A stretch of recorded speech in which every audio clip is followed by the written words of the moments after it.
Hey, welcome, buddy. Hey, we actually started on time. Last time we didn't quite make it, but today we started on time. So we're starting our clock over again and how many consecutive times we can have a show and actually start up on time. So first things first, I just changed a lot of these audio settings again. Hopefully you can hear us just fine. And let me know if you can hear our guest here. First, we're going to do a quick audio check with Cheshire, my co-host. Hi! You guys hear me okay? Yeah, but there's an echo with you, and it's gone now. Okay. And then we got Dave Silverman with us. Dave. Hello. Nice to see you. Thanks for having me on the show, man. And you have no echo. That works awesome for me. So this is going to be kind of an interesting thing tonight. It's been a while since we actually just brought somebody on to talk about stuff that's been going on. Jess and I kind of do our solo thing on Mondays on Caffeine Corner and just fill the community in with the current, I guess, I hate to use the word drama because it's not really drama, but ongoing events in the community, right? And I think that what's been going on with you is an ongoing event because it deals very closely with a lot of people that we also have connections with. So first, let me introduce Dave Silverman. He's the former president of American Atheist. He wrote a book called Fighting God, which I have read and taken notes for next time. But he's kind of been embroiled in quite a bit of controversy lately. If you guys had watched the Drunken Peasants episodes that we were on together, great episode, by the way. It was weird. I read some of the comments, and most of the comments were just like, this is great. This is a great episode. And there's a few were like, why are you talking about this? I'm like, because it was important to talk about it. But Dave, what do you think of the Drunken Peasant episode? And then kind of want to just dive right into what the controversy kind of is that's been surrounding you. And let me get the super chat real quick out of the way. Michael from the Canadian Atheist. Michael, my buddy, been on his podcast. By the way, Dave was on his podcast, got 60,000 downloads. It was Canadian Atheist's highest podcast downloads. Yeah, he beat us. Not by much. And we were second. We were second. Yeah. And then Matt Dillahunty was third. So just throwing that out there. Dave, you rock. Steve, whoa. Steve, you demand. Chesh, love you. Where's my proofs? Thank you, Michael. So yeah, Dave, what do you think of the Drunken Peasants? Do you have fun? Well, yeah, I had fun. I'm going through this incredible transition, and the Drunken Peasant show was really, I had done a lot of thinking right before that, and I don't like to use the term red pilling, but I am changing, my views on feminism, my views on, feminism and atheism, and not so much atheism, but the atheist movement, and what it's been doing. I'm becoming very much disenchanted with the woke movement, and I think that the Drunken Peasants was really the first time I got to really air my grievances with the woke movement, and it's just been expanding since then.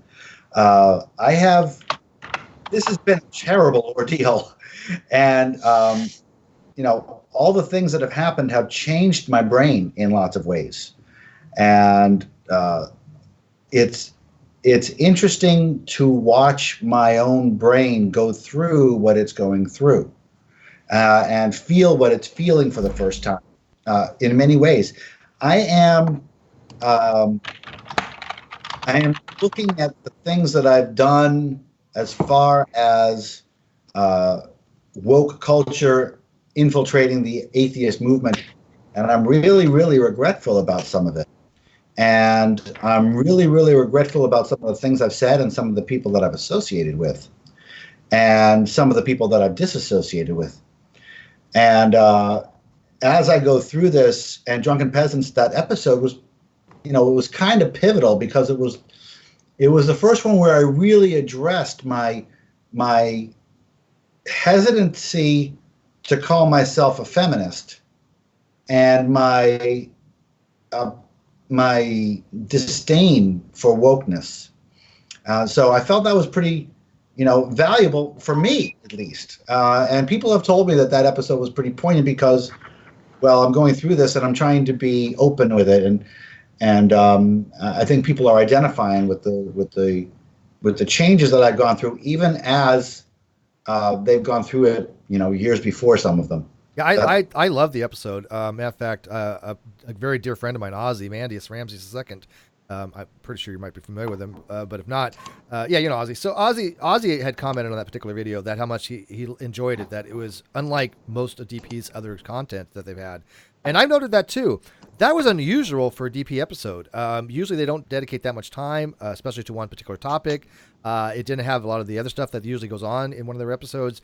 And I think that was actually a turning point for them to actually have a very poignant discussion on something that is controversial and handle it very, very well. And the people that I guess were not enjoying the content, I don't think they really appreciated what it was actually being discussed, because I thought it was one of the most poignant episodes they've had, and I was honored to be a part of it. Yeah. It was a good episode, and I've done a few very good, meaningful podcasts. It's almost a form of therapy for me, because I'm going through this change. And I mean, you know, a year and a half ago, I lost everything I loved. And I lost it because friends lied. And I lost everything because of it. And strangers lied too. And when that happens, I mean, my entire world was shaken. I'm 53 years old. And my entire world was shaken for the first time, right down to the fucking core. You're 53? I'm 53. I know, okay. He looks like 10 years younger than I do. Fuck I'm going to need to see some ID. Yeah, evidence. I remember the moon landing. How do I have, look at this, Mike, look at this gray hair. And I'm 49. Yeah, you're what? I'm 49. Oh, you old. And this show's over. I will tell you, I will digress to say that one of my happy points is that Sean Hannity is personally jealous of my hair. Oh, Sean's got pretty old. I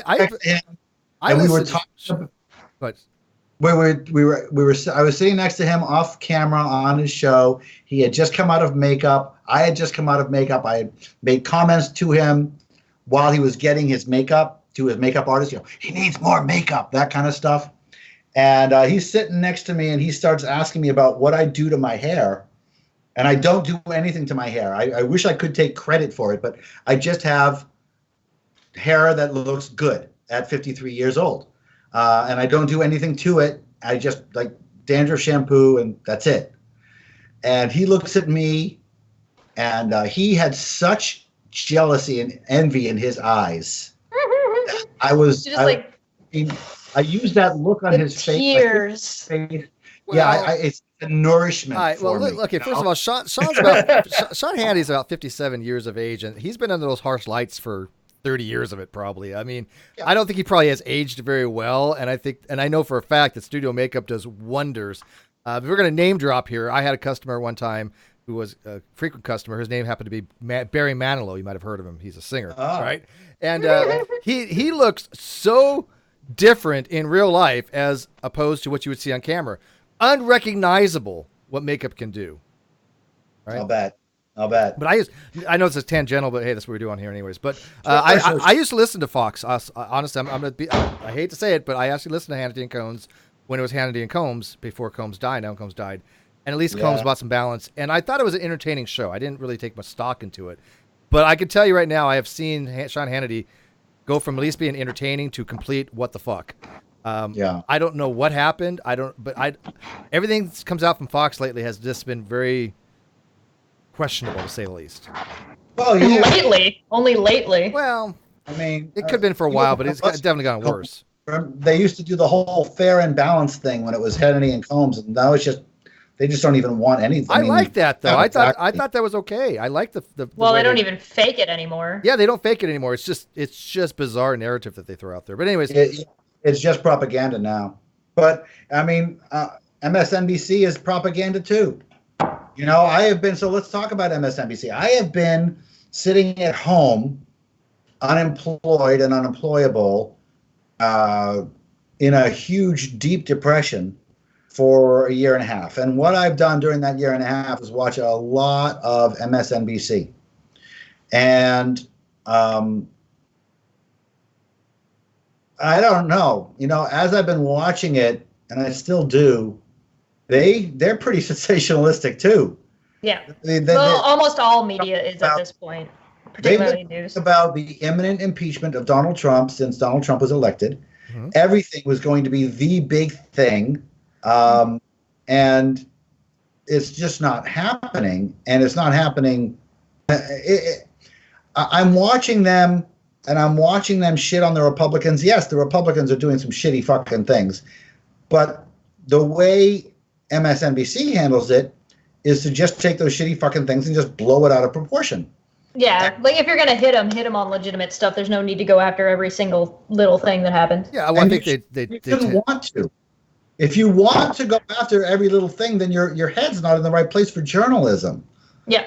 It's not about let's hit them. It's about let's find out what the news is and fucking report it. Yeah. And sure, okay, react to it, but I mean, yes, Fox News is worse than MSNBC, but MSNBC, I got to put them down too because they're pretty sensationalistic. But they don't report the news like it used to be. It's not like a Walter Cronkite thing. It's not like you have NPR News where you listen to in the middle of the night during the war or something like that. These companies are not there to report the news. They're there to give a narrative on the news. Well, that kind of comes into what you guys were talking about in Drunken Peasants. You guys were talking about the words that you're not allowed to say on YouTube and what advertisers think is advertiser friendly. And something that you guys didn't touch on a little bit is the hypocrisy of being like, oh, well, we're not going to advertise with these specific words because it's risky. But how often do you see a commercial during a school shooting? Right. But, okay, so...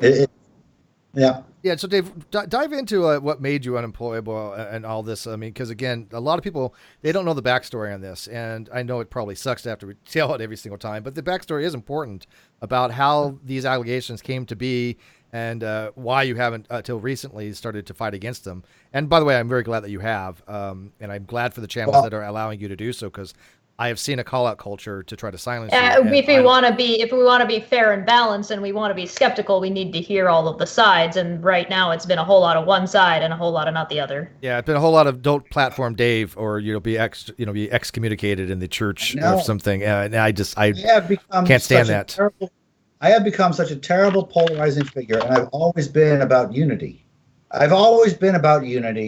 And also, I've always been about kindness, and I've always been about feminism, and I've always been, about, improving the world and making the world a better place. The reason that I rose to the presidency of American Atheist was because, well, at least I'd like to think it's because my heart was in the right place. I was never about, my power as opposed to about, doing good, making the world a better place, using American atheists to make the world a better place for atheists. And, even before anything, I've always tried to be a kind and thoughtful man. But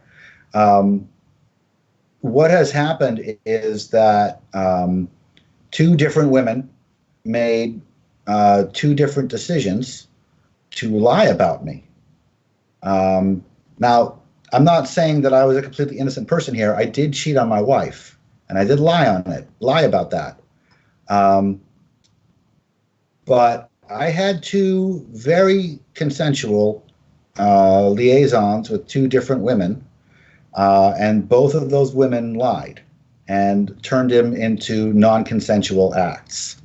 The first woman said the first woman who was 22 years old, and she came on to me at a convention for an entire day. She came on to me before lunch, and we didn't have sex until late that night. She was with me the whole time, on and off for the whole time, playing for me, telling me she was the good kind of stalker. She retroactively decided 7 years after our encounter that she was too drunk to consent. It's a lie. Too drunk to consent is not about I had a drink or two. It's about too drunk to consent. We walked back from the dinner to the hotel. There was no slurring. There was no stammering. There was no staggering. But if you're too drunk to consent, there's a really good chance you're not able to walk. Right. Let alone walk that far. It's you're raping somebody if they're too drunk to consent. That means you got their arm over your shoulder and you're walking and you're stammering back, and that's too drunk to consent. if you and I are having a work conversation, and by the way, we had a work conversation. She asked me for a job on the way to the hotel, and we're just walking, and there was no notice at all. There was no hint at all that either of us were too inebriated.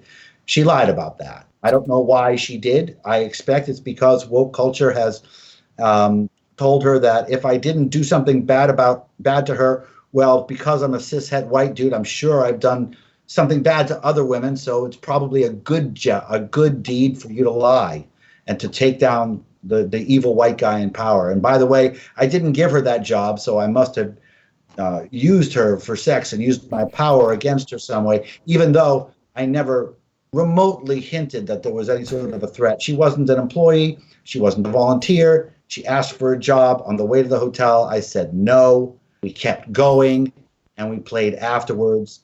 And she had decided that was non-consensual, and she was too drunk to consent 7 years later. Let me touch on that, because I think there's a narrative to be heard here about what's actually going on. First of all, I asked the audience, we've all had drunk sex before. Let's be honest. I mean, every one of us has been in a situation where this could have happened to us, clearly. I'm 17, I'm not allowed to have sex. Except she doesn't drink, and she's still a virgin. So other than her, the rest of us has some kind of drunk sex. And this narrative that it's somehow, what I think is the woke culture is trying to do, Dave, is that they're actively trying to solicit people to try to get them, maybe to gaslight them a little bit, and to have them recollect things maybe in a different way. Are you sure that it was consensual? Are you sure that you were sober enough? Do you think there's a possibility David might have taken advantage of you? I think there's coaxing in a lot of these different types of situations in this woke culture, because there's this call out thing to say, hey, I had this happen to me. Me too.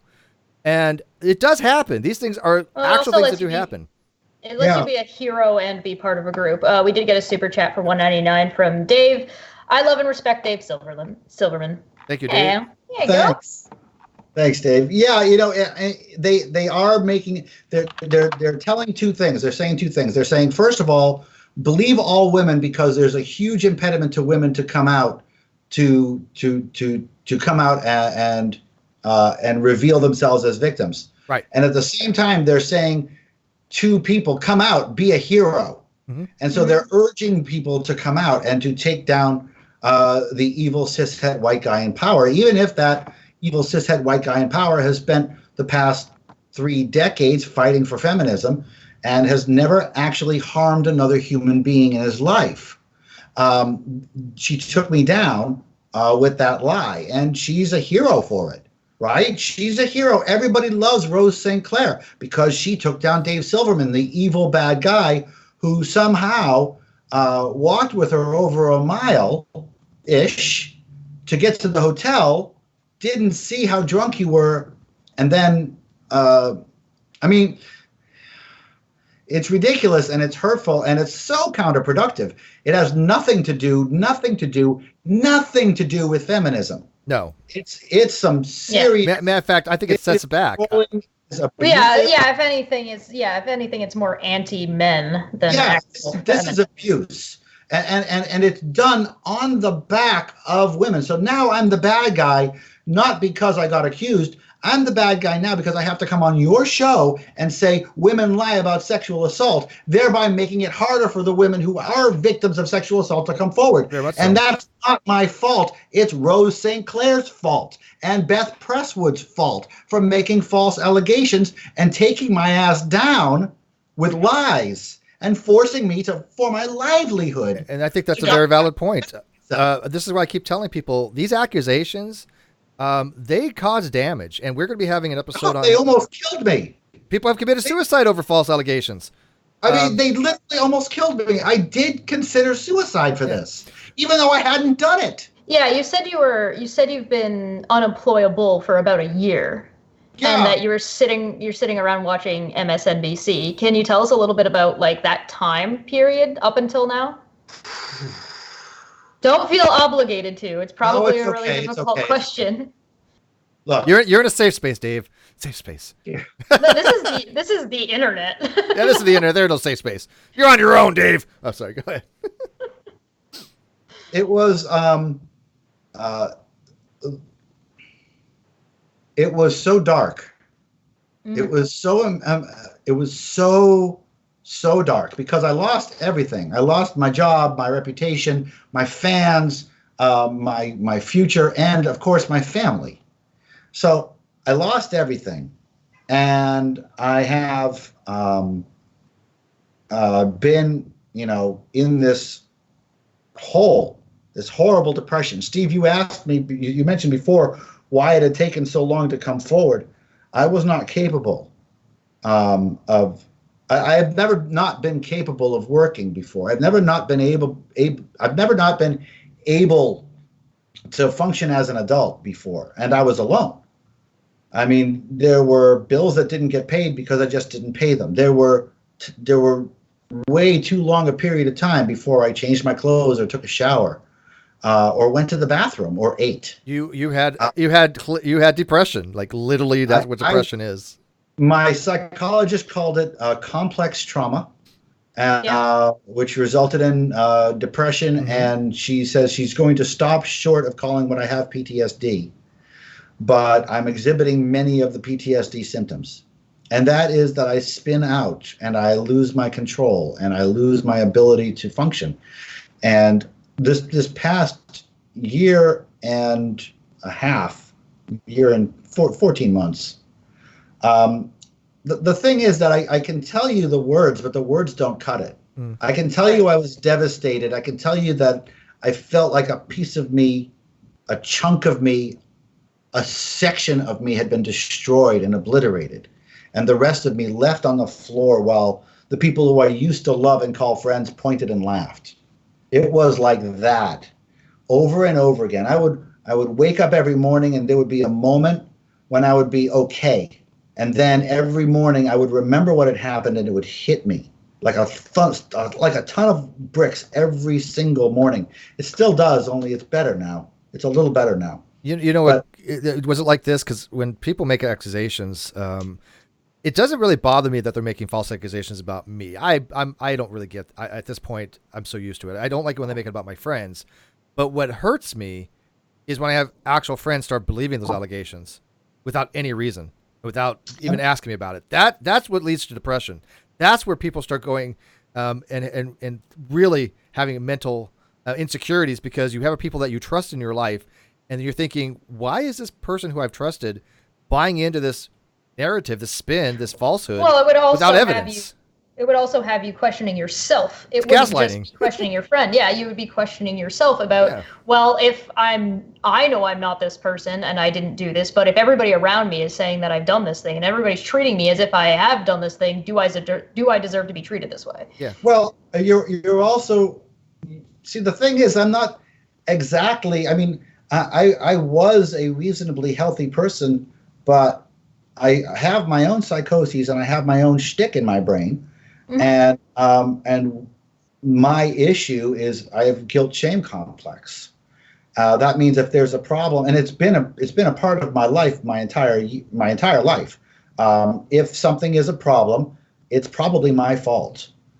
Even if I don't understand that it's my fault, it's probably my fault. Therefore, it's my responsibility to fix it. I'm externally validated. I have low self-esteem, so I don't feel good about myself until I fix a problem that other people couldn't fix. Then people say, yay, Dave, you fixed a problem other people couldn't fix. And then I feel externally validated. And so in this case, what happened was 2 people lied. A whole lot of people believed it.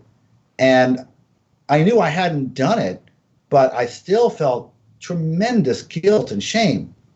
And it was, so I wasn't able to get to the point of, wait a minute, you're mad at me for something I didn't do. It was not about that at all. It was about, holy shit, look how bad I fucked up everything. And yes, I did fuck up everything. I had sex. But the way my brain worked was to own the deeds that were put on me. And then when I lost all of the external validation from, 95% of my friends who, like you said, Steve, did not ask I mean, the Board of American Atheists did not ask if I had done it. They did not say, Dave, this is the accusation. Did you do it? And I gotta tell you how fucking disappointed I am in all of them about that. Yeah, they didn't want your side. The allegations were left alone. They did not want my fucking side. I don't want to say what they did, but they did not ask anything. And they say, well, due process is only a legal term, but due process is the manifestation of skepticism. Skepticism is how we learn if we're right or wrong. Well, it's the foundation for a lot of decision making. It's an ethical consideration. First of all, you give due process, due diligence, and you also give benefit of the doubt and principle of charity when it comes to these types of things. I don't think, to me, it's not a form of skepticism per se, but it is a form of ethics of how you treat people. If you start buying into these narratives anytime they come around, because skepticism. It's ethical because it's skepticism. Skepticism is the root of all of it. It's kind to be skeptical. It's good business to be skeptical. It's the right thing to do to be skeptical. It's the wrong thing to do to say, oh, this supports my narrative, therefore I'm going to say we don't need skepticism in this point. That's what creationists do. Yeah, no, American atheists did. I don't disagree with you, Dave. I reserve the term differently. My friends. But yeah, I do agree with what you're saying. Yeah. People should be. I would. You don't get to cherry pick. I think what he's describing is cherry picking. Well, They're cherry picking what to be skeptical about. Yes. Yeah, but more important, I think people are just too willing to jump on easy bandwagons without looking into the details. You'll call that skepticism, which is fine. Friends, yes. But that's what I noticed, and especially came with this. There were people that just, and I see it quite often with many other types of things. It's also when there's a low risk. It's also when it's low risk to jump onto that bandwagon. So it's feminist stuff. Oh, well, of course he's a white cisgender male. Of course he didn't have consent. No white cisgender male ever has consent. That kind of narrative. Besides that, there's another layer here, right? And the other layer is that essentially what you've got David Silverman, a man in power, has been accused by some women about him taking advantage of them. If they back the women, there is no risk. Right. Zero, none. Right. It's easy to jump. It's easy to jump in for them, and even if they find out they're lying later, there's still no risk for them because nobody's going to call them out for that. Right. They don't take many chances. They play it safe. Right. So it's And I do by the way, if you haven't noticed, I do the opposite. I don't play it safe. I'm the one that tries to get the other side out there. I want to see all the evidence. I don't jump on the bandwagon, and I get shit for it like you wouldn't believe. Trust me. That's because you're not a chicken shit, Steve. Yeah, exactly. And I want the people to recognize that fact. And I don't think you're a chicken shit either. Matter of fact, Dave, I've told people before, Dave is like one of the very few atheist advocates out there that has not gone after me to block me or slander me or be pejorative to me or treat me like I don't know what the hell I'm talking about. That's one of the reasons we get along. And why when I see people treating him unfairly, I don't care what his positions are. If this same bullying is happening to him that I've advocated against other people, what's the difference? Yeah. I don't have to agree with him on certain issues to recognize the fact that he's got the shit end of the fuck stick on this deal. Come on, Steve. We all know nobody likes you because you keep causing schisms in the atheist community. It's totally not this feminism. I know. Garbage. Between me and Rationality Rules, how are there any communities left? We've just destroyed them all, I guess. By the way, Dave, there's a lot of atheist channels I really do like. I don't know if you follow like the Atheist Edge, to give them a shout out. The Canadian Atheist is a great podcast. Canadian Atheist was a great podcast. Atheist Edge did not have me on because of the. I know, and by the way, I stood up for you on that. I've talked to Jim on that. I think he made a poor decision. He did. And I have stood up for you. And decision. I like Jim. And so did David Packman, and so did all the other on the left who are not having me on. They're chicken shits. Yeah, they're chicken shits. You guys are getting called out. Well, I'm not Jim. Hang on, Jim's. I can't call it Jim a chicken shit. I have the utmost respect for Jim, but I will call him out when I think he's wrong. I think he made a poor decision based upon his relationship with other people, including Matt. And I don't have to play that game. I will have who I want on when I want. Yeah, it's because nobody likes you. See, that's it. I don't have an audience to give a shit about. Nobody likes me. Nobody likes the channel. Nobody likes Chesh. A few people tune in here and there. They don't lump me in with you. People like me. Oh, really? Really? You're a 17-year-old incel. Okay. Stuart for 10 said, have a great show, guys. I'm listening in the background. Thank you, Stuart. We also got one from, I don't know how to pronounce their name, LOPNC1 for $2 said, avoiding the second woman's story, ? Oh. No, we're not avoiding anything. Got that we'll far get yet. There. Don't worry. The second woman's story is the better story anyways. All right. Why would we skip that? By the way, back in my day when we got consent, they had to actually stone it on a tablet. They had this chisel, and they had to like chisel it out, and big words, yes, if you want to do anything with them, because I'm old like that. Unbelievable. The second woman is Beth Presswood. She goes by Rachel Presswood out of Houston in the real world. She did so much worse for me than Rose to me, I should say. She did a stereotypical mustache twirling evil villain out of a telenovela lie. And there is just no way around it. She lied to such a degree that, I mean, you could write a book about it. It's a scene. You could hear the dramatic music when you think about it. No, it's dum dum dum dum. The lightning in the background. It's crazy. She was my friend the opera for 5 fucking years. And we played for a period, for the first time, we played for a period of, I'm going to say 6 hours. Oh, Jesus. Okay? In front of a period of time, multiple witnesses. I have signed statements from 2 ex-board members of American Atheist who saw different parts of this interaction. During this interaction, I'm just going to give you a really short story. During this interaction, Matt Dillahunty called her, told her not to play with me. She left. She came back uninvited. She came back and we played.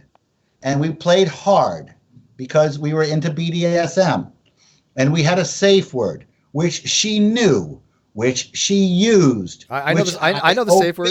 I know the safe word. Steve, what?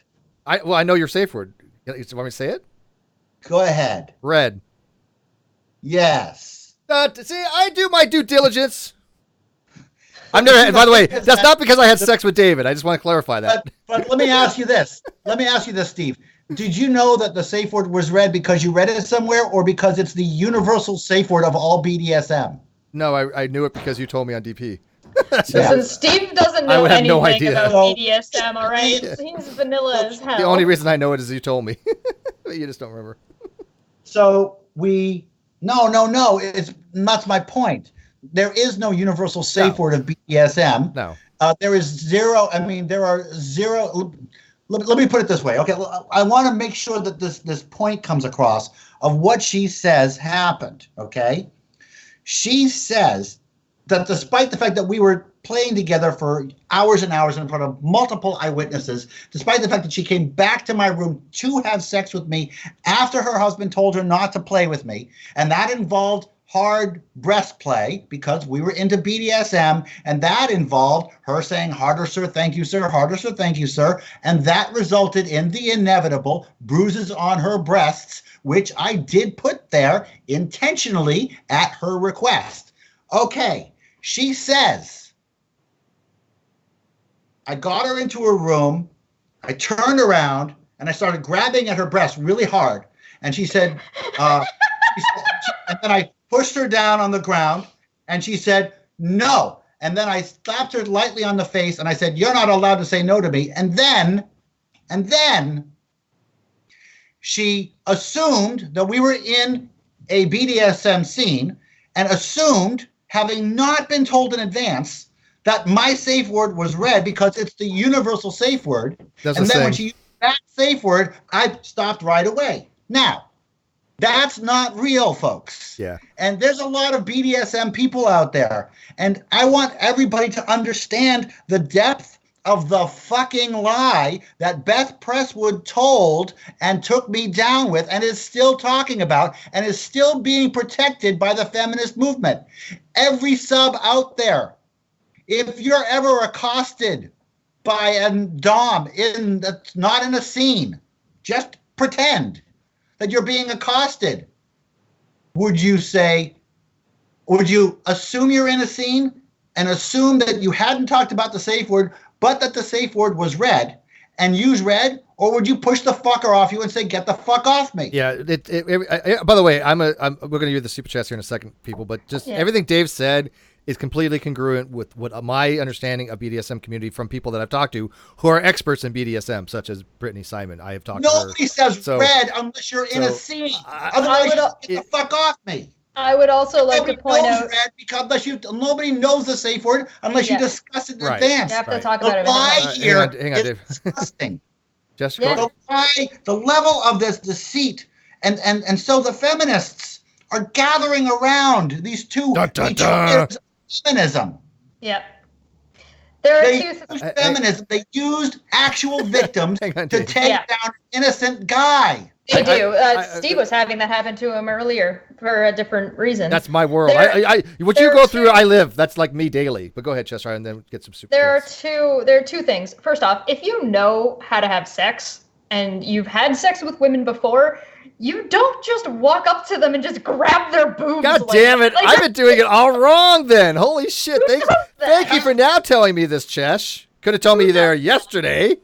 Secondly, Cheshire. I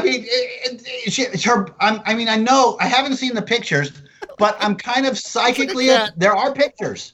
Okay, there are pictures. I'm going to psychically say that those pictures are completely congruent with with my story. It took a long time to put those bruises there, not a few seconds of grabbing. So there are bad women's anatomy. So there's actually a second point. As someone who's had guys who don't know what they're doing walk up and just grab my boob and jiggle it around a bunch. Get bruises. Because we all that happens daily, right? No, I did not bruise. Because of course I didn't bruise, because it's not how that works. Yeah, it's not. Right. This dude literally came down, sat beside me at a party, grabbed my boob, and just shook it around really, really fast. I do not know how he managed to move his hand that fast. But one, I did not bruise, and two, I was just like, what? I didn't say red. Red! Yeah, right? Can you imagine saying red? And he'll just shake your boob, keep shaking your boob, saying, red? What does red mean? Yeah, there's no universal safe word. If you want to stop him, you knock his hands off and you say, get the fuck off me, asshole. That's how you stop it. Unless, of course, you're in a scene. Yeah, like that's the only time you would use the word red. There's another thing about the safe word, and you would only know the word was red if you asked. I'm going to go again out to every BDSM person out there. There are 0% of you who think red is a universal safe word that you don't have to discuss in advance. There's 0% of you that think that if you're in some sort of a place with a dom, that saying red will do something. Do you want to know if you're not in a scene? Do you want to know? That's not the way it works. You want to know? You want to know my safe word? It's not a universal safe word. Dave, this is universal. Say this. Please don't call the police. Here's my credit card. Works every time. There's something that I think a lot of, because BDSM isn't necessarily as widespread, that people don't necessarily understand that BDSM is all about communication, one, and two, that the sub is the one who's in control always. Yes. The sub is the one who is running the show. Yes. It is a play. It is playing. It's a form of acting. It's sexual acting. Yeah. It's there's active participants who are willing, which is why you need to discuss it, one, ahead of time, and two, why the sub is the one who's always in control. Yeah, and that's what, and it has to be said that part of this game is that no doesn't mean no. Right. Okay? The safe word means no. It's an illusion. Yeah, the sub can say no and the dom would disobey that because it's pre-understood and arranged that no doesn't mean no. The safe word means no. In my case, the safe word was red. A lot of people do use that word, but not everybody. It's not universal. Not assumed. You never assume. Well, I mean, the whole point of having a safe word is because no doesn't mean no in those scenes. Yeah. Correct. That's why the safe word exists. It's a game. It's a game that Beth and I played, that Beth Presswood, aka Rachel Presswood from Houston, and I played for several hours. Super chats. We got Michael, Canadian Atheist, for $2. It's always right to stand up for what's right. Godless Scummer for $2 says money toward Chesh's upcoming 18th birthday party. LOPNC1 for $5.82. DS, your story. So that's David. Your story of the Beth Presswood story is still a fire-worthy event, just not life-staining worthy. So I think what they're trying. Yeah. Granted, this is not a lesson on Dave shouldn't have been fired for fucking the board member's wife. Okay? I fucked the board member's wife. It was a really, really bad idea. Maybe it was a fireable offense. I'm not arguing that. I did deserve fucking due process. Right. That's the point. To be heard. Yeah. I think that's the takeaway. By the way, when anybody talks about policy, do you know what the difference is, Steve and Cheshire? You know what the difference is between something that's a policy and something that's not a policy? Let me tell you. If it's a policy, it exists. If it doesn't exist, it's not a policy. I would say a policy is something.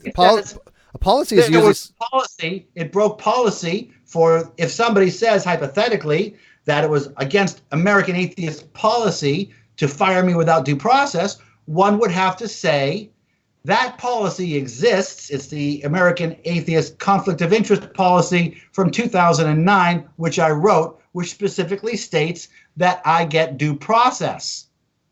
Oh. But if they say, Dave got fired because he broke policy, name the fucking policy.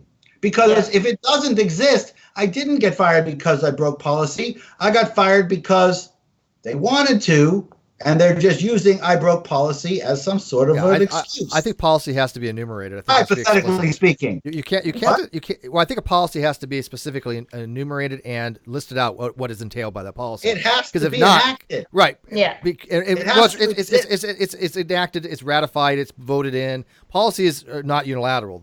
Your policies in any kind of organization, you have people decide whether these are the policies that the company wants to go with or the organization wants to go with. Amazing how that works. And you can't like the conflict of interest policy from 2009, which I co-wrote. When you don't have those explicit policies, then Dave's right. A company or organization can literally say, well, we don't do it that way because of policy, and make it up on the spot if they haven't had it explicitly stated something.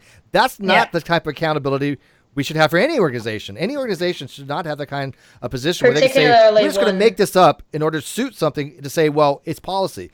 Dave's right. It has to be explicitly stated. Here's the policy that you violated. I don't think Dave got due process. I just don't. And particularly and that's even in the case if these stories were true, he still didn't get due process. Oh yeah, I'm assuming that most of them are. There's a kernel of truth. I mean, I don't think David did anything wrong. That's fine. That's not the point. The point is that even if you were to take the worst things that people are accusing Dave of right now, he still should have gotten due process and still did not in this case. And let alone you're going to have a company or a group that is supposed to be based in skepticism and is supposed to be based on moral efficacies, not providing due process based on their own standards. Bombay for $10. We'll enjoy watching this later. Just wanted to say Steve and David are the two main people that have shaped my thinking on atheism. Thanks to you both. And I think there's more in here. Yeah. Wait, real quick on that super chat. Like I said, I may not agree with Dave's position on things, but to be listed with him to influence people is high praise, and I take that very respectfully. Milwaukee Atheist for $5 said, I always tell the models that red is the safe word, but a lot of people use it. And at the ex-Hindu Atheist for $2 says, David, sue them. Well, there is litigation going on. He has pending litigation. I don't know much what you want to talk about that. I can't talk about that. Yeah, I get that, dude. I just got done with litigation. I'm still in litigation technically. It's just I've won a lawsuit. We're just fighting for what I'm winning. But yeah, it's hard when you're in litigation. You don't want to mention anything about it. But it did come out that everything I said was correct, huh? Go figure. Yeah, Cash, I want to make sure that the point that you were making gets said. Sure. We are talking about a skeptical organization that had a written policy of skepticism, which required due process, which it did not obey. Yep. In order to fire me because I broke some other policy which they have not named. Yep. I want to make sure that everybody understands that. Yeah. And they're sitting there, and the narrative that's coming out of American Atheists is that that I wasn't required to get due process. I got a recording of Neil Carey, the chairman of the board, telling me I don't need due process, and that's true. I wasn't legally. I mean, it's not federal law that they have to give me due process. It was American Atheist written policy for the entirety that I was president, that I would get due process when I've always known that I would get due process because, like I said, I wrote that policy before I became president when I was a board member of American Atheists. I co-wrote the policy, and they did not obey that policy, that real written, dated, approved policy, and chose as a skeptical organization to not give me skepticism, not give me due process. Dude, who's our spokesperson now for American Atheist? Like I've had on Fish. Who is it? Nick Fish. Nick Fish. Okay, because I've had on Pam Wessel. She was the editor-in-chief. She's always had a cordial relationship with me. But she admitted that American Atheist is a political organization. And here's it's in their statement. Yeah, and I'm fine with that. They're allowed to be a political organization. But what I disagree with American Atheists with is if you're going to have these policies in place and then unfairly implement them, how are you any different than any other organization that these people are trying to fight against that are promoting critical thinking and skepticism? I don't understand how they could try to promote the high ground and take the low ground.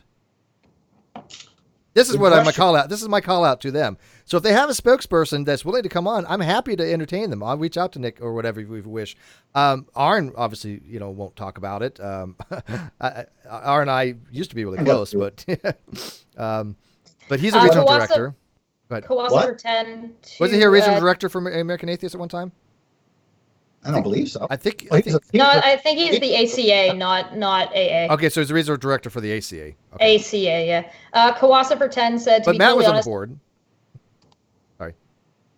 Kawasa for 10, to be totally honest, I don't know if David is really telling the truth, but what I do know is that is precisely because we don't know. Both sides need to be heard carefully. Exactly. Yes. And by people shutting him down by saying you can't have David Silverman on, you can't get his side out, what does that tell you? That's the kind of person I want to have on.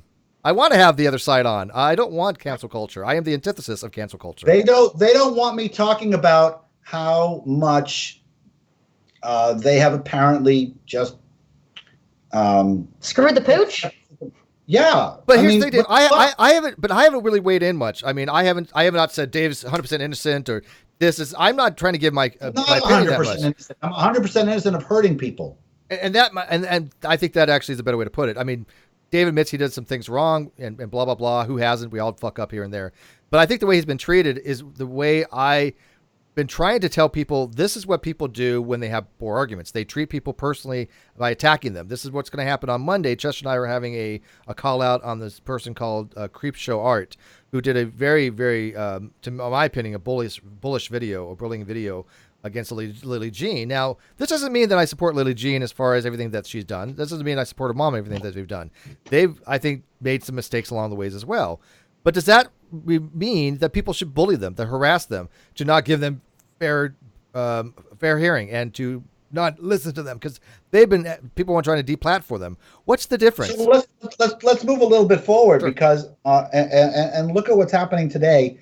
In the feminist movement, in the remains of what was a great movement, and now it's the third wave feminist movement. So you had one of your listeners saying, I don't believe Dave, but I don't necessarily believe Dave, but we should hear both sides. Well, my side includes evidence. Okay, I believe that not only have they failed to prove me guilty, I have proven my innocence to a large degree via pictures, recordings, written statements. Written statements by witnesses, actual witnesses, not witnesses that I told days after or weeks after, or in the case of Rose St. Clair, over a year after, but actual witnesses to what was going on with pictures and recordings and a polygraph test and all that stuff. I have it all on my website, which is Firebrand for Good. Now, my point is that .com? Yeah, it's firebrandforgood.com. You can go on and you can see all of this stuff. And it's under the Setting the Record Straight section. Now, here's the thing. There's a section of feminists who will not look at that evidence. They will not listen to the possibility that I'm innocent of hurting somebody.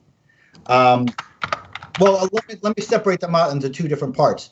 There's one section of the woke feminists who will not listen at all. And there's another section of the woke feminists who will only say, okay, maybe he didn't assault those women, but he still cheated on his wife, so we have to hate her. There you go. They're both hating on me based on, they're both hating on me as if I was guilty. But the woke femmes who won't even look at it, they're trying to get me fired from Atheist Alliance International. Because as far as they're concerned, what I've gone through over the past year isn't enough. And Manette Richards at Secular Woman, former friend of mine, she is so convinced I am guilty that she is, and this is what Secular Woman is doing now. This is where your donation dollars go to Secular Woman. She's going to try and take the UN seat from Atheist Alliance International. We have a special NGO UN status that helps us is going to help us in our effort to help, ex-Muslims get out of bad situations and to raise the profile of atheism globally. She wants to get our UN seat removed to punish AAI for hiring me after everything that's been done, because the board of directors of AAI all looked at my evidence, unanimously decided I'd been wronged because my evidence is compelling, and hired me out from the bottom. That's not enough of a punishment for these folks. That's another thing that is just ongoing forever. This is a kind of people that essentially, like, once you've accused, once you've been branded by these people, it does not matter what you have done in the past, what you will do in the future, nor what you are, whether or not you even did it. It's a religion. It's a religion. It does not matter. I'm a devil now. I'm a devil. It doesn't matter. Even the people who the evidence and say, okay, well, Dave probably didn't hurt those two women, but he still probably did other things, and he still cheated on his wife. So because he because David, what? The whole narrative behind third, fourth wave feminists, especially the radicalized versions, is persecution versus privilege. It's intersectionality of who could be persecuted the most, who has the most amount of privilege, and they will look for any little thing to try to suss out possibility of there being some kind of problem or kind of an issue, or to virtue signal to people. We see this all the time. Cheshire here, she got labeled a gender traitor to her gender. She's a traitor to her own gender. Why? Whatever that means. Because reasons. Because she's a feminist, but not that kind of feminist. She's her own type of feminist. Is that why? She has her own opinions on things. God forbid that Cheshire can actually have her own opinions on things. I'm the whole point of feminism, but the whole point of feminism is to have a woman being able to speak her mind any way she wants. But if you don't do it the way they want the feminists to be, you're all of a sudden shunned. No, I'm pretty sure the reason I got labeled a traitor to my gender was because I said you weren't a rape apologist. Yeah. LOPNC1 for 549. As far as Beth goes, I'm not going to try and speak that because it's Latin and bite me, but I translated and it says there's no disputing about tastes. Just de gustibus non est departementum. Yeah. When it comes to taste, there's mistakes. I've made serious errors in judgments, and Beth Presswood is the queen of them. Yeah, and like I said, I don't know Beth. I've never talked to Beth. I'm not going to slam on her for who she is or who she was married to. I think you should have her on the show and ask her about it. Oh, this show's open to anybody. Well, Matt's not going to come on the show. You think Beth would? But again, I want to make it very clear. Maybe she's mad enough at Matt. Maybe. Hey, look, here's the thing. I want to make it very clear, though, because I don't know if Matt watches these things or not. I doubt it. But if anybody, for future reference, people say a lot of stupid shit and they get things wrong. So I want it very, very clear. I have nothing against Matt Dillahunty. Never have. I think he makes some mistakes in some of his comments that it's funny. If Ozzy points him out, he'll listen. If Alex Malpass points him out, he'll listen. I point out the exact same thing.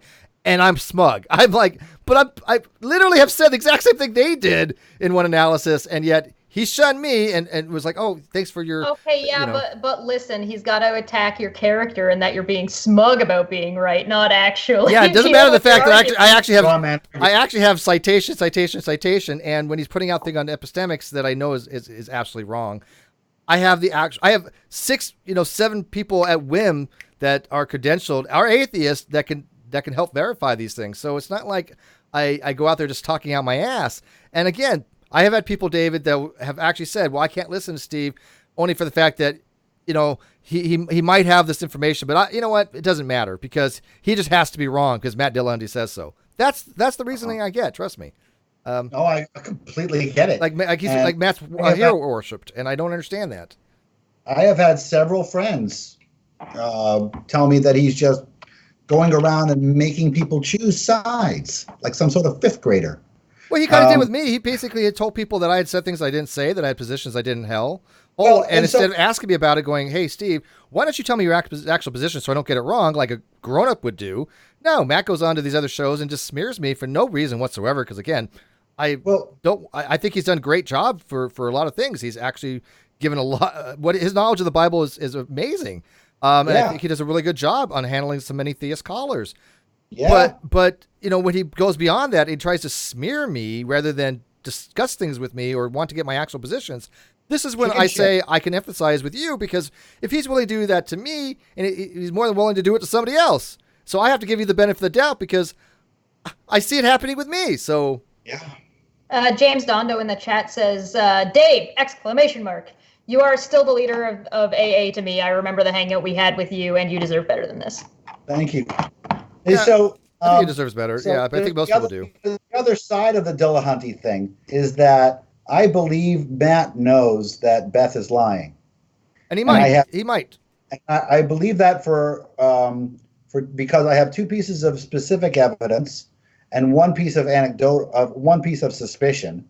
My piece of suspicion is simply that I believe that Matt is a fuck ton smarter than Beth, and I don't believe that Beth could lie to him and make him think something so wrong without him seeing through it. He would see through it, yeah.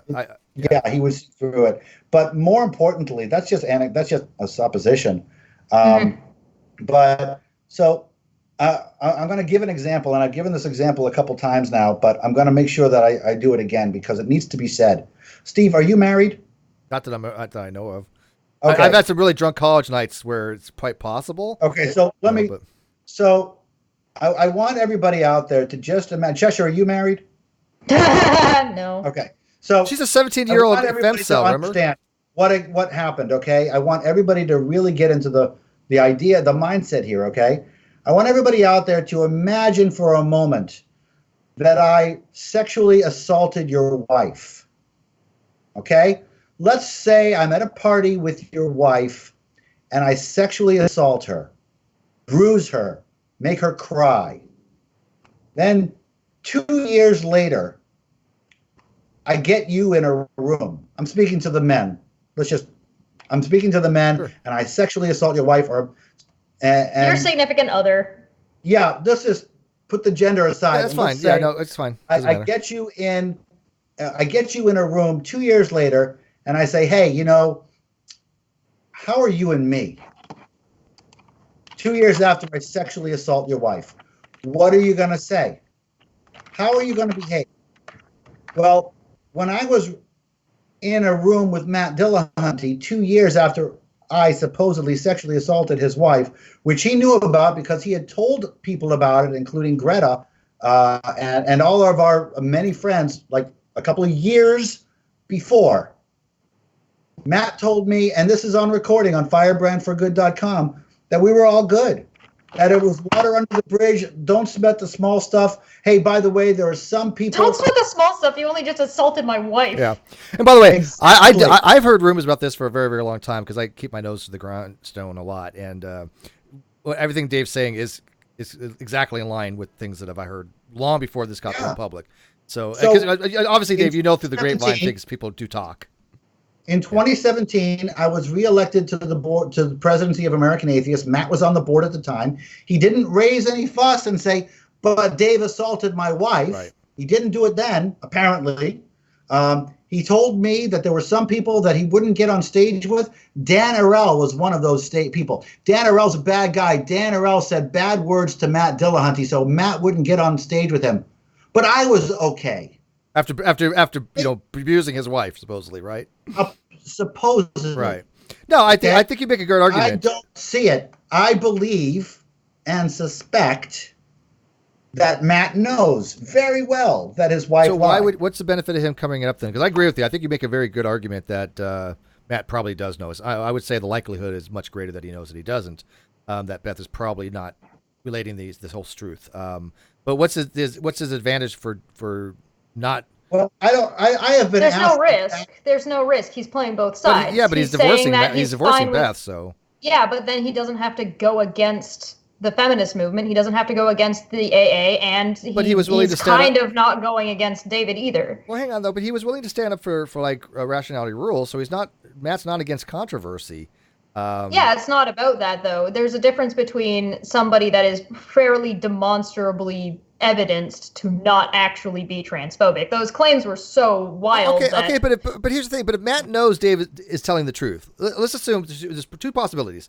Matt thinks that Dave is telling the truth, or Matt thinks that he's not telling the truth, or he doesn't care. Let's say, but let's put that to the side. There are other possibilities, but two main possibilities. He's agnostic on it. No, he's apathetic. Get the terms right. But let's say that he actually believes Dave assaulted his wife.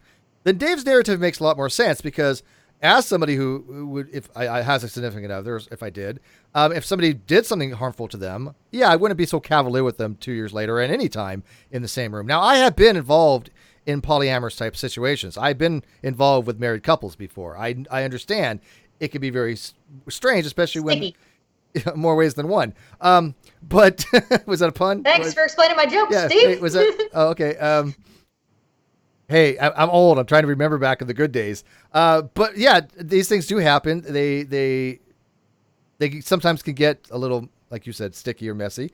But you deal with them, right? But I've never had anybody say, well, you attacked his wife when after 6 times of quote playing or whatever. That's clearly not the case because people knew that this was going on.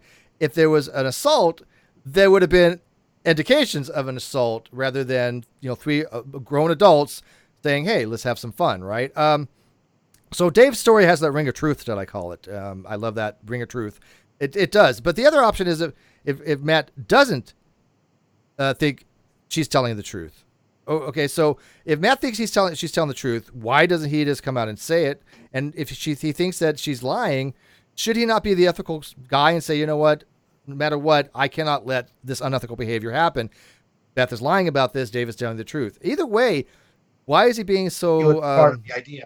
Yeah, I don't know what his game plan is. By the way, is he under a gag order at all, or can he talk about it? He says he is. Yeah, he's got a non-disclosure agreement because he's on the board, but not gagging him.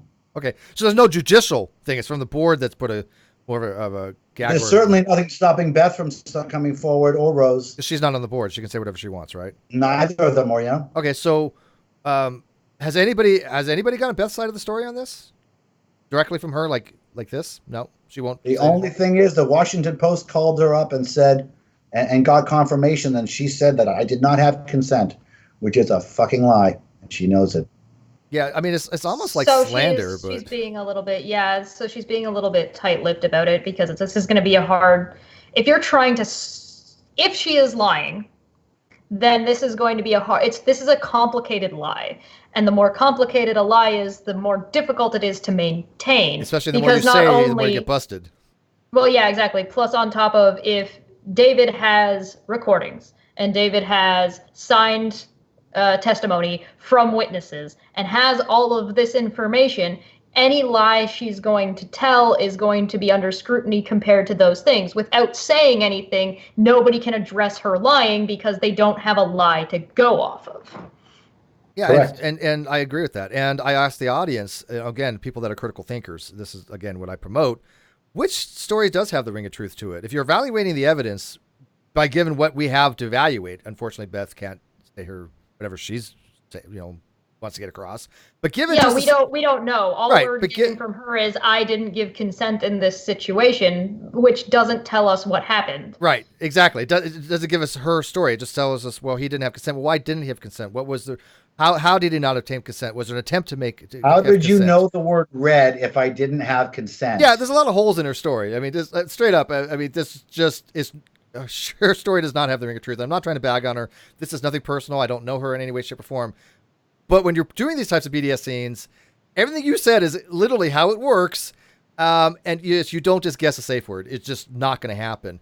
It also like contradicts a little bit about what is known within the BDSM community. Yeah. So like if you're going to have, she's not just going to get pushback from skeptics, and she's not just going to get pushback from any journalist worth their integrity or anybody who's doing an interview that's worth their grain of salt.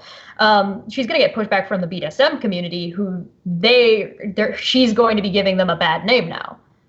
Yeah, but what she won't get pushback from is the feminist community. No, they love her to death. Gathering around her, even as she is abusing feminism itself. Even as she is making it worse for actual victims herself. But that's how they get popular. That's how they virtue signal, dude. Yeah, but they're virtue signaling. They're protecting. They should be shunning this person. They should be thinking of her. Well, you can make it the same. You can make the same argument about Jessica Yaniv. What? You could make the same argument about Jessica Yaniv. Yeah. Jessica Yaniv, you're familiar with, yeah? And she lost, by the way. She lost her tribunal. So, yep, we'll probably touch on that on Monday a little bit, just an update on it. But in that regard, you've got a large number of the sort of SJW section of the trans community that is still propping up this person who is demonstrably a predator and giving trans people a bad name, and that now the people in the actual bigoted people in wherever they're from, because there's lots of people in lots of places, Alabama, I guess, who want to have sorry Alabama fans, that was her, sorry. Sorry, just 1/3 of my demographic gone. People who are trying to put bills in place to say that, you need to use a specific bathroom, you're giving those people justification by propping this person up. Yeah, and by the way, I at least, like I said from day one, I went on a limb and said this person is just mental. This person has serious issues she's going to lose, which she did. And yet, how many people on the opposite side that just wanted to jump being an idol, right? Oh, look at this. She's doing this for feminist rights. She's such a hero. Bullshit. She's not a hero. She's a predator, a bully, and an irresponsible person trying to use media to try to run a narrative so she can have people fondle her balls. That's what it is. This is called, people were aware of this. And I was out there on a limb saying this from day one. She was found that she was. This is exactly what the tribunal was. It pretty much said. So they found in favor of the estheticians. So. Well, and David's situation is going to give a bad name to the BDSM community, because now you're adding additional risk to that community. Like, there's already a little bit of this illusion of lack of safety, an illusion of lack of control in a sexual situation, which is what it is. An illusion. It's supposed to be an illusion. It's at no point is anybody not in some kind of control of their own situation. Totally. Thing that people do together. It's fun. Yeah, I mean, exactly. It's not my scene, but I get it. I understand it. But now it's framing things in that, well, a dom could just be a predator, somebody looking to take advantage of you, that somebody who's trying to actually put you in a situation and they're going to ignore your safe word, or vice versa, because now you're saying that anybody who is a dom who wants to enter into this community or is a part of this community could be attacked and taken advantage of if a sub decides to change their mind later. Right. Well, that is true. That's very true. Exactly. Yeah, it makes it very. You have to really be careful. I mean, look at Dave has a kind of a pariah thing on him now. People that want to go out with him, they have to think to themselves, is just, what may be true? And yet, like, I would have no qualms being in the same room with David. I don't think he's a threat to anybody. I don't think he knows how to be harmful to somebody. This is the vibe I get from him. I don't think he wants to be harmful. I think I harm 0 people. I don't hurt people. Yeah, I believe you on that. You convinced me of that. I have a guilt-shame complex. If I hurt a person, I would feel terrible. No, I believe that. Well, I believe that. I can only imagine that compounded the past year and the struggles of dealing with what's been going on. It would suck. Yeah, it's a lot of stress. Terrible. Yeah, no, I empathize with you, dude. Like I said, because I've had, she gets it. A lot of people in the audience have had it happen. That's one of the reasons why I want this channel to be a little more successful and able to have empowerment to fight against a lot of that stuff. I mean, we're fighting against cyberbullying left and right, and yet when I see these people that are so emotional as far as having empathy, they have none. They disregard any kind of empathy towards people. And I look at them and I'm like, this is the humanity that's out there right now. This is people out there willfully trying to slut shame people or to talk about their looks in order to try to diminish their arguments. Is this what the skeptic community is going to be doing? Is this the community we want to have? Of course David not. might get a kick out of this. Skepticism is out of vogue. Believing the woman is the thing. Skepticism is. We've had people say that. I always believe the woman, no matter what. And it's anti-feminist, and never mind that it completely infantilizes half of our species. But it also eschews skepticism as a virtue. Sure does. Anybody saying, "Well, we should look at the evidence," they're being bad. Yeah. It takes a neutral position and shifts it to the negative position. Yeah, I agree with that. And it's really discouraging to see organizations that are in the skeptic movement towing the line, and being afraid of this woke culture that says that skepticism is bad. I mean, I can't believe that the atheist movement in America, so much of it is saying skepticism is ever bad about anything. Skepticism is never bad. Skepticism is always a good thing. And anybody who says skepticism is bad is wrong. And they're trying to push something on you. They're trying to push something that can't stand up to skepticism, like believe all women. Your gender doesn't overtake. Women. You poor women. You're so inferior. Well, you said it yourself. It basically emphasizes them in the fact that you're treating a woman like she's a sub person because she can't defend herself, and yet we just have to believe a woman because women will never lie. And I find it to be egregious. As the same token as like saying that you have to believe a man back in the day, right? When women were subservient to men, the Lord's word was the word, the Lord of the manor or something like that. And the servants were the servants. You cannot talk back to the Lord of the manor. What's the difference? When you're telling people that you cannot be skeptical about somebody's story, you're telling them, don't think. You're telling them, don't be critical. I use the term differently, and I understand how Dave uses it, and I'm pretty fine with it. But I emphasize more critical thinking, the term critical thinking, because skepticism is fine, don't be wrong, and you could use it like that. But critical thinking is where it's out to say, do I really know what I think I know? Do I really have an understanding of this? Like I think I have an understanding of it. What should I be questioning? What should I be open-minded about? This is about virtue epistemology. Once people start realizing themselves, they're not as critical thinkers as they might have believed themselves to be. Dave's exactly right. When some people are telling you, don't listen to this person, don't hear them out, don't evaluate the evidence, don't be skeptical about it, they're trying to sell you something. They're trying to sell you a narrative, a spin. There's also something they're trying to get you to believe that something that can't stand up to critical. Every fucking time, dude. Every time. Well, and you know what? That's why I have never ever fucking done that. I have never said, believe my words and don't look me up. I have so many fucking hours of videos of me talking and taking questions and just over and over. I say, don't believe me, look it up. Don't believe me, look it up. Because I want everybody to be skeptical all the time. I want critical thought all the time. That's how you learn. That's how you don't. I mean, maybe I should just change my ideas, though. Maybe I should just say, well, just believe me because it's policy. Yeah. There's one word that's the main problem of the argument to believe all women, and it's believe. It should be listened to. It should be hear them out. Yeah. Take it seriously. Yeah. If you just believe them, you're not really taking it seriously, are you? Correct. And here's the thing, what Chester kind of pointed to earlier. Whether we believe Dave or not is really kind of irrelevant. What's on the table is, did he get a due process? Answer no. Yeah. And even if we believe it or not is irrelevant. That's a material fact to be had here that I am convinced you did not get due process, regardless. No, even if debating whether or not a due process, the question is, did I deserve due process? Should I have gotten due process? Yes. Because of the fact that for number one, it was written policy that I would, but also it's good common sense. Yeah, I think it's the ethical thing to do to give people a say. I mean, here's the thing. If anybody who says that you think Dave shouldn't have gotten due process, then I want you to put yourself in these positions, because many of you have been in these positions. And I'm going to be controlling a little bit of the narrative coming up in the next few weeks when it comes to cyberbullying, not to spin it, but to anti-spin it and try to tell people you have a duty and a responsibility, I think, as responsible people in society, to have empathy towards people, to have a fruitful, harmonious, productive society that has more edamoia and not this tribalistic type culture that I've been seeing more and more of, that I've been warning people of. And I want to get, as a community, more people to exercise that empathy and to be a little more critical thinking and not jump on these easy bandwagons to say, oh, this person was accused of this, must be true. No, stop that. It's not just to Dave, it's not just to me, it's not just to Chess. We've seen this repeatedly out there. And when people got on the bandwagon, like, for example, when Rachel Roach had it happen to her, great, right? Because there was a call out to be had there. As a thought was bullying her.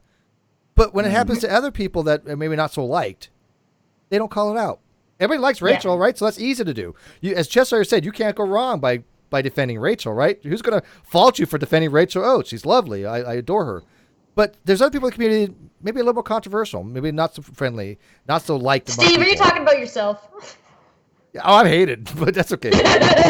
No, I mean, but in general, it applies to everybody. Yeah. Well, I mean, Steve is actually a decent example of this, because Steve had his show stolen from him, and there were people in the atheist community had $60,000 stolen from fans. Didn't matter to them. Who would donate.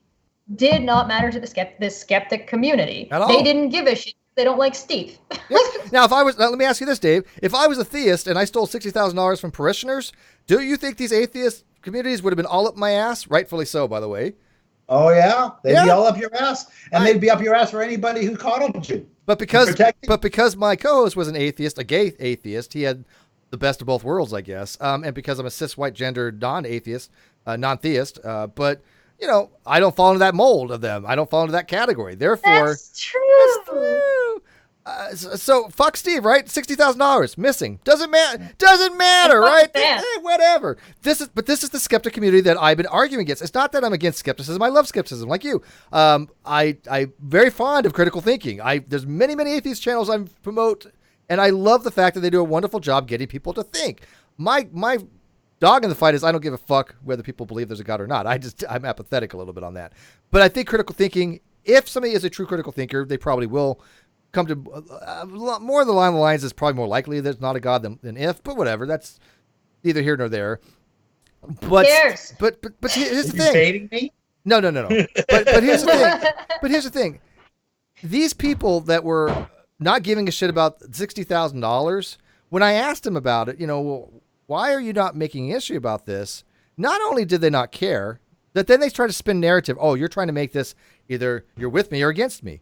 Well, no, I've never said that. I mean, you can be ambivalent or whatever, but I'm just saying, why would you call out these other people for the exact same thing, but you're not calling out one of your own? I'm just trying to understand that, and I can never get a straight answer. Well, there's another, well, it's because you were pointing out their hypocrisy. They didn't like that. So they wanted to make an excuse so that they weren't being hypocritical when they were. But the other side of this is that realistically, let's say that David over here did not have the amount of information that he does on his website, which I have linked multiple times. So you guys who are complaining in the chat about not having the evidence. It's in the video description there. Go look. I put it in there. Dave's webpage on this topic. Firebrandforgood.com. There you go, Dave. Get some traffic over there. And I want to hear this crap. And if he didn't have this information, should we have him on? The answer is of course. And the reason why we should have him on is because one, he's been through some shit, whether he did it or not. Whether he did it or not, there's been like a whole year of suffering is still something that should be heard and talked about. Whether like innocence or guilty is irrelevant to whether or not somebody is one, a human, and two, can contribute to a conversation. Right. And I'm sick of being like, oh, well, you had this, you can't have this person on because of this person. Oh, they did this, you can't have this person on. Or they should have done this and didn't do this instead. You can't have you shut up. And this channel will never capitulate those types of people ever. I'm just going to give you a heads up right now. People are people, whether you like what they do or not. It's just so discouraging to see to see so many people trying to find reasons. And this is what I was talking about before, Cheshire. There's this aversion to skepticism, which is cool, and that means that you don't have people on. This aversion to critical thinking is about not having people on. It's about deplatforming. And yet you want to expose people that are bad thinkers. It's all about listen and believe, not listen and learn. But I love having people on that I disagree with that I think they have bad arguments, right? And let's say, for example, we all agree creationism is stupid as fuck. That's something we all agree upon, right? So younger creationists, Ken Hovind, they're fucking idiots. I love having them come on if they're earnest, if they are an honest agent trying to really kind of make their way in the world and want to learn the truth. Those are my favorite people to have discussions with because I have the potential to change their mind, right? Why would you not want to have opposing views out there? Anybody who says you should not have a person on, I think is scared of something for the most part. There are some people that I wouldn't have on. Now I'm going to make a few caveats here. If you are saying this person should be on because they're dangerous, they advocate actual dangerous ideas. For example, we should go out and kill the Jews, or we should go out and kill the gay people. Then I'm okay with deplatforming that person. So I'll make it very clear. Yeah, somebody who's advocating for somebody who's advocating the harm of other people is not an idea. People I'm talking about. Right. That's yeah. LOPNC1 for 542 says Chesh said I must bite her. Safe word is red. He guessed that. He's guessed that your safe word. Yep. Had to guess. Man, this has already been 90 minutes, so I don't want to keep Dave too long. But Dave, there's actually one other caveat to that, go ahead. And it's because essentially that one, whether or not somebody's done something that we dislike or disagree with does not make them not human. Period. Does not make them not human. Stop trying to villainize people to the point that they are no longer people. They are people. Right. Secondly, if we're bringing somebody on who we don't agree with. So I'm not, whether or not we agree with David and whether or not we maybe will agree with Beth if she ever decides to tell us what the hell went on, is irrelevant to whether or not we would have either David or Beth on. We would welcome, multiple times we've said, we would welcome Beth on to hear what she'd have to say, because then we could ask her questions and find out what the hell's going on. Because the only way we can find out what the hell is going on and what's in her head is if she communicates that. God's Auditor for 2 said, I just want to drink with people and have a good time. I do too. Now, Cheshire, what if I were to tell you, don't have her on, just believe me and just throw her out of the We would tell you to shut without it. looking at her, without even giving her a chance. Let's just say we shouldn't have Beth on. Don't give her any due process. Just throw her out of the movement. Take away her say. Because due process is bad. Because it's policy. Yeah, what I would think is I would be suspicious. Yeah. Right. Yeah, I wouldn't just say shove it. I would be like, now I'm going to actively go find out. And we wouldn't. And obviously we wouldn't listen to you. We'd be like, fuck off. We have on who we want to have on. But that's what was done to me. Yeah. No, I don't agree with. No, I saw it. I'm saying bring her on. I'm saying bring on everybody. Right. Let's talk it the fuck out. Let's get their side out. There's a very good reason, in my opinion, why neither of my accusers is talking about it. And it's not because of the lawsuit. It's because they're lying. And if put on camera and said it on camera, everybody would know. I had to do the same thing. I had to go public with my evidence. Same thing. Because the other side wasn't giving anything. They were lying through their teeth. Found out later, didn't have a lawyer, didn't have CPA, stole the money, or fraud is fraud, not stealing, but it was considered fraud. Yeah. All that came out, right? But I had to go out to the public and I had to convince them of this stuff because the other side was just lying, just outright lying. But I never told anybody that they couldn't have him on. I never said, don't have this person on your show. Don't ask them questions. I was the opposite. I was like, hey, if Kyle wants to go on your show and your podcast and answer these questions, hey, here's some good questions to ask. I never asked anybody to stop. The only thing I said was, don't stream to the Non Sequitur show because I had an injunction against it that Mr. Atheist willfully violated because he didn't give a fuck, which we'll have words with him eventually. But I had a pre-litigation motion to not stream to the channel. And I said, you can have him on, but Jimmy, Mr. Atheist, have him on your show. Go ahead, but don't be streaming it to my fucking channel when I have litigation against it. and just all he does is throw it back at us. He's like, who cares? And so, when people only hear one side, and they're not hearing the other side, they tend to get suspicious, as well as they should. And people got suspicious with Kyle. They're like, why is Kyle not giving any evidence? Where's his paperwork? He said he filed. He has nothing. There's no paperwork being filed. Yeah, that's something that I am willing to say. Because I'm willing to put my foot in my mouth potentially later. Is we've heard what David has to say. David has given us his links and given us his information, and has willingly done so. Very forthcoming. Has been very forthcoming with information. And what have I been saying for months now since we started dealing with trolls? If you've got somebody who's lying, you've got somebody who's being dishonest, you've got somebody who's trying to spin a narrative, it will be like pulling teeth getting information from them. Flat earthers. And guess what's and what is happening with AA right now? What is happening with the people accusing him? Like pulling teeth? Are they willingly giving information? Are they being forthcoming? Are they willing to talk about it? No. So I'm willing to stick my neck out and say I'm absolutely suspicious about whether or not what they're saying is even remotely accurate. Yeah, I'm in the same boat as she is. She's a woman. I disagree with anything she says. So that's not to say that they're not. That's not to say that they're entirely lying, because I can't know if they're lying. I know is that what David has said has been accurate and consistent. The board of directors of American Atheists are not evil people. They're not bad people. Yeah. They're not stupid people. They're amateurs. Okay, they panicked and now they're covering for themselves, in my opinion. I think they try to cater to the wrong audience, and they think that they caught up, and they don't know how to backpedal out of it. Because nothing they do now looks good for them, David. Nothing. I don't. Yeah, they're screwed. They just have to bite the bullet. I know they're doing a survey now. I don't think they're doing anything else. They've got 3 million in assets, and I think they've got 9 employees. I don't know what they're doing right now, but I'm over at AAI putting together a team that's going to start saving some lives. Hey, I dressed up, and if I wink at you pretty, can I have a job? We'll see. I could use my sexual wilds for that too. Hey, Dave, check it out. I got hair too. See, I didn't even have to sleep with him. Right? Well, I like it. We're going to be doing Atheist Alliance International. I'd like to go ahead, plug yourself. Because before we wrap it up, because AAI has been around for 28 years. They are an international nonprofit atheist organization. We're a firebrand atheist organization. We are not woke. We are not afraid to call Islam bullshit, which it is. We are not afraid to draw Muhammad. And we are going to be we have an NGO status at the UN.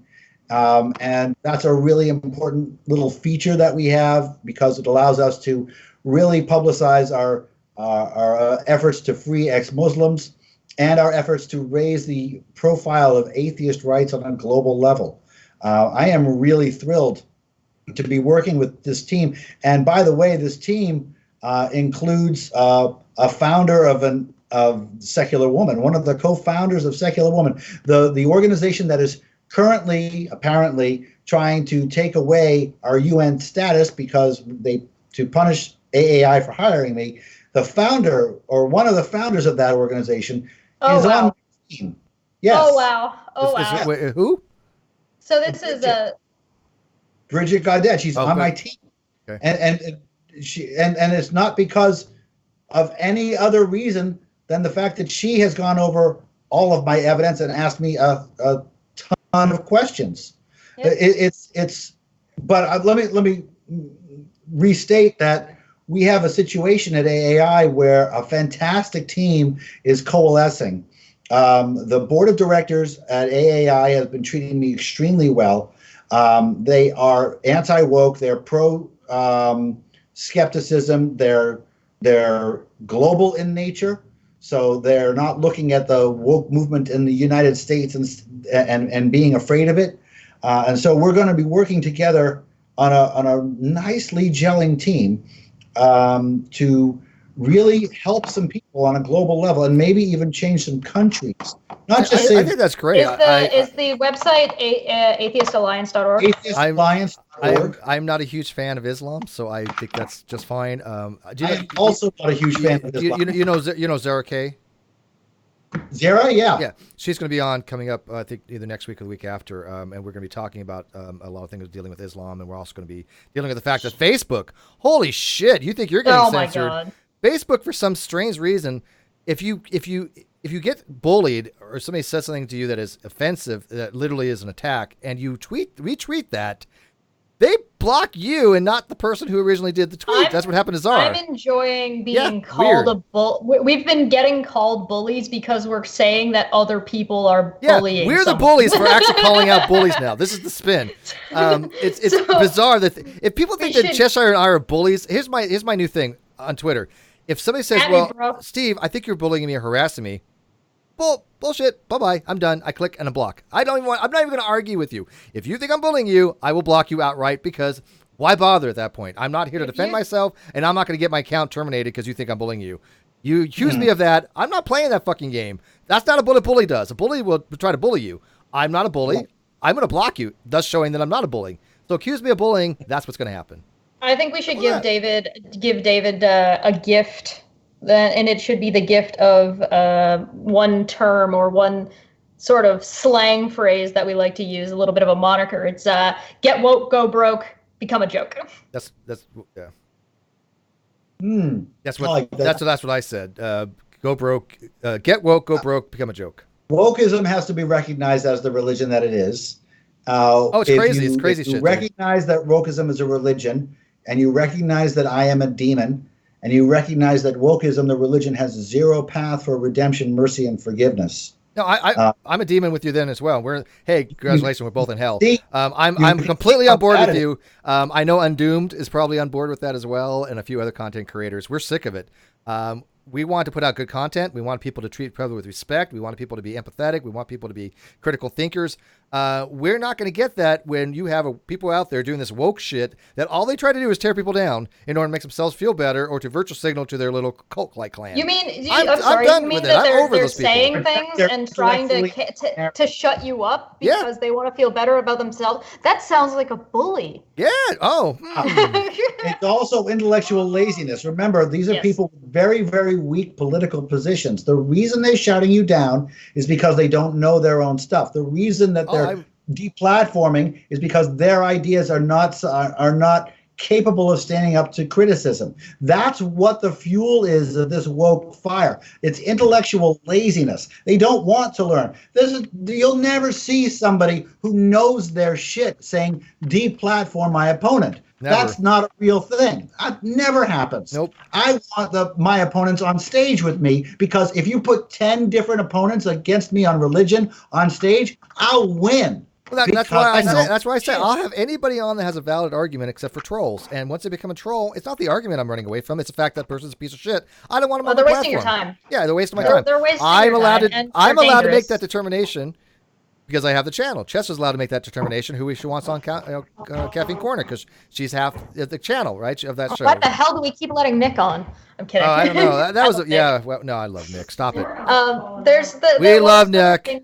The reason you don't bring somebody like that onto your channel is because they're a threat to your channel and they're dangerous to. They're it's not the argument, right? People. People have run arguments left and right against me, and I've shot them down and destroyed them in actual debates.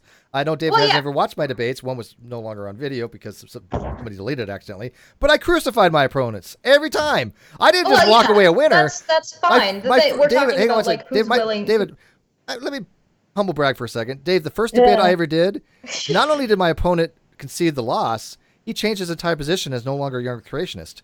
When I say I devastate people, I don't pull punches. And I think that is an exceptional win. You don't see very often in the debate community convincing a young creationist that it's all bullshit in an actual debate where they come back later and go, I need to really start thinking about this. And then they abandon it completely and become a science teacher. Nice. Yeah, there's do I get to humble brag? I keep bitch making people who call me out to have a debate and then they run away and don't debate me ever. You've had 10 I still have yet to have my own debate because everybody runs away from me. Almost a dozen people, I ain't even bullshitting, about 10 people or so have all done that to Cheshire. I don't know why. Dear me. She's still a debate virgin. She has not had her cherry popped. You want to debate her on something? Global warming, Reese's Pieces, green better than red, Reese's what? Pieces. I don't know. There's no green Reese's Pieces, Steve. She needs to have a cherry popped. What better than David Silverman? Yeah, that'll fly. This is Dave. Well, this is Dave's dream. He's in between you and I, right?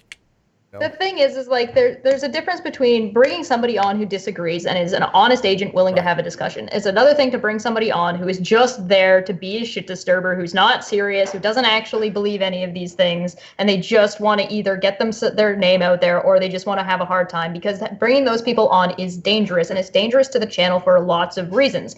And theoretically, it's dangerous for the other people that they're talking to. One, if they're pushing some kind of narrative, which is bullshit, like something dangerous, like killing people. Two, they can be dangerous to the channel because you don't know what they're going to say and they don't know what they're going to do because they're not honest. Right. And why take the chance? And again, there's people that I have, about a dozen or so people that I'll never, ever discuss. So yeah, also, I'm trying to set up a debate with a flat earther, because I have yet to meet a flat earther who can do this properly. I want to have a debate with them, and I'm taking the position that the moon is made out of cheese, and they need to prove to me that the moon is not made out of cheese. Wow. That's going to be fun. And nobody's taken me up on it yet. Apparently, none of the flat earthers think they can prove that the moon is not made out of cheese. They can't. But anyways, all right, guys, we're going to wrap this up. This went a lot longer than I expected. But Dave, I got to tell you, dude, I do empathize with you. I know we may not agree philosophically speaking on a few things, but when it comes to like this whole positions, when it comes to the woke movement and angry feminism and just people being shitty to each other, you got my support. And I will continue to give you a platform. I want to hear other sides as well. Again, come back. Beth can come on. Around. Love to come back. Yeah. We'll have you back on. I want to get the Non Sequitur show back and maybe like have something there, but I want the audience to have a takeaway here that we need to stop with this cancel culture bullshit. We need to have people that are out there willfully able to go out and say, hey, enough's enough. When somebody's saying don't have Dave on or don't have this person on, you need to say enough. Let's have them on. Let's have the conversation. Again, there are exceptions, but for the most part, I'm willing to engage with anybody on most topics, especially if I think I'm right and I think them wrong. I want them to come on. I want them to bring their best argument. This is what this channel is about. This is what the skeptic community is about. Why would the skeptic community be afraid of something? Because worst case, let me tell you, if you just don't know something, say it. Look, I'm not going to lose an argument because I'm not aware of something or that I don't know something. I'm just going to say something that, you know what, I will look into that later. Don't be afraid, because if somebody knows something that you don't, okay, great. Doesn't mean your argument's bad. It doesn't mean that you're not fighting for a just cause. It just means that they have said something that you need to look further into. Great, you've learned something. Doesn't mean that you're wrong. And you're not harming anybody by allowing someone to be heard, provided they're not preaching, which is not what's going on here. Yeah, I don't like theist preachers.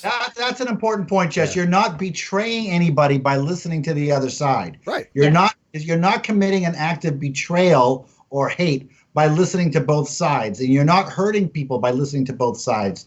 And I think that's Cheshire. That's a major thing. A lot of people are afraid to talk to me because they think that by talking to me, I can't even say that believe that I'm saying this, that they're betraying womanhood by having me on. That's ridiculous. Yeah. Oh, what do you mean? I'm a traitor to my gender because you're here. LOPNC1 for $5 says the moon cheese idea is great, and Godless Scummer for $5 says, Chesh, we could debate over whose thesis is more stupid, Anthony Riley's or Kent Hovind's. And listen, my brain can only handle so much. I just had to watch a 30-minute video about these stupid thing that Steve sent me that we're doing on Monday, and I shit you not, it is a 30-minute video, and I was putting timestamps into it.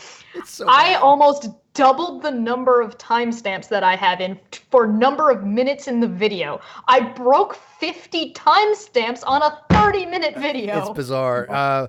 And by the way, Dave, we this morning we had Dr. Misha Griffith on and a guy named Geo Streever, who's a flat earth debunker.